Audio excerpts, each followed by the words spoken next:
Shalom Bapak Ibu Saudara yang dikasihi Tuhan. Seri pengajaran hari ini berjudul Belajar Mempercayai Tuhan. Saudara, dalam hidup ini Tuhan mau agar kita senantiasa belajar mempercayai Tuhan. Maka ia berkata dalam Yohanes 14 ayat 1, "Janganlah gelisah hatimu. Percayalah kepada Allah, percayalah juga kepadaku." Saudara, jangan heran kalau perjalanan hidup bersama dengan Tuhan ternyata merupakan perjalanan yang berat. Ya, saudara, karena Tuhan akan membawa kita pada situasi-situasi sulit yang barangkali tidak dialami oleh banyak orang. Apalagi ketika saudara berkomitmen untuk menyukakan hatinya. Semakin saudara berkomitmen untuk menyenangkan hati Tuhan, untuk menjadi anak kesukaannya, saudara dan saya akan menghadapi hal-hal atau perkara-perkara yang sulit, yang berat. Melalui persoalan-persoalan yang rumit, sulit, dan berat itu, sebenarnya Tuhan sedang mengajar kita untuk mempercayai pribadinya. Saudara, kalau masalah yang kita hadapi itu kecil, tidak rumit, tidak berat, dan kita bisa menyelesaikannya sendiri tanpa campur tangan Tuhan, maka kita akan kurang atau bahkan tidak mencari wajahnya. Kita tidak mungkin mengharapkan mukjizat dan perkara besar dari Tuhan.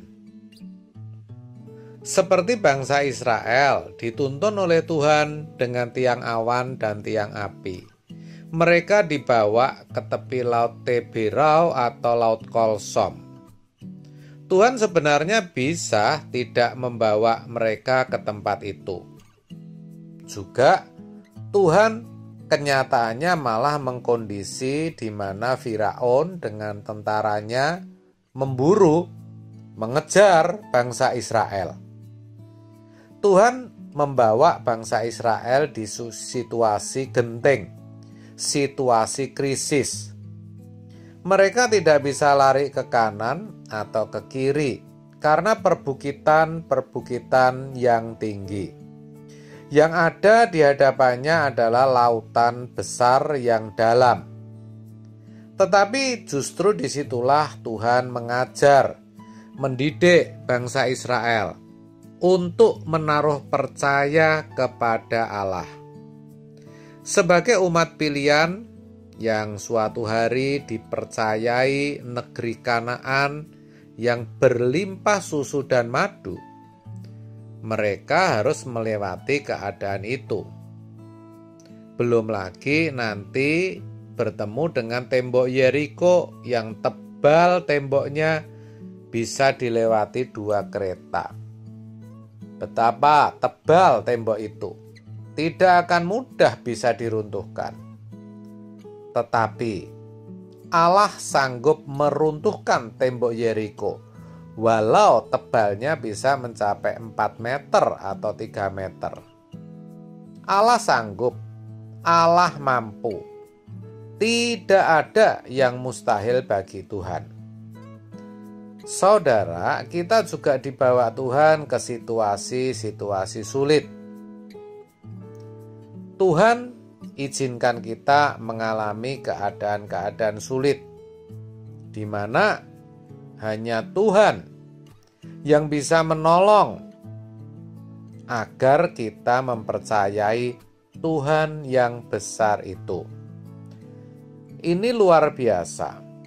Sebagai anak, kita dididik, saudara. Kita harus menghadapi masalah-masalah besar.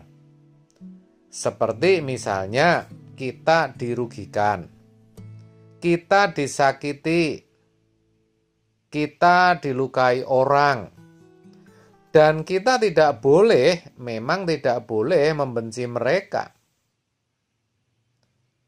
Tuhan membawa kita kepada situasi di mana kita disakiti, dirugikan, diperlakukan tidak adil, ditindas. Tetapi di situ kita belajar untuk memiliki pikiran dan perasaan Kristus. Dan semua itu merupakan cara Allah mendewasakan kita. Cara Allah memurnikan iman kita.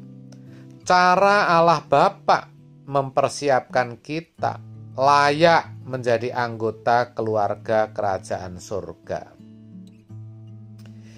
Jadi saudaraku sekalian, jangan saudara berpikir, saudara beranggapan bahwa ikut Tuhan Yesus itu akan serba enak.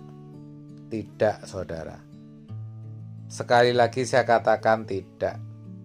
Tapi saudara juga harus tahu bahwa saudara tidak akan terus-menerus di dalam kesulitan dan penderitaan. Kita memang diizinkan Tuhan mengalami kesulitan, penderitaan. Tetapi pasti nanti ada ujungnya. Pasti akan berakhir.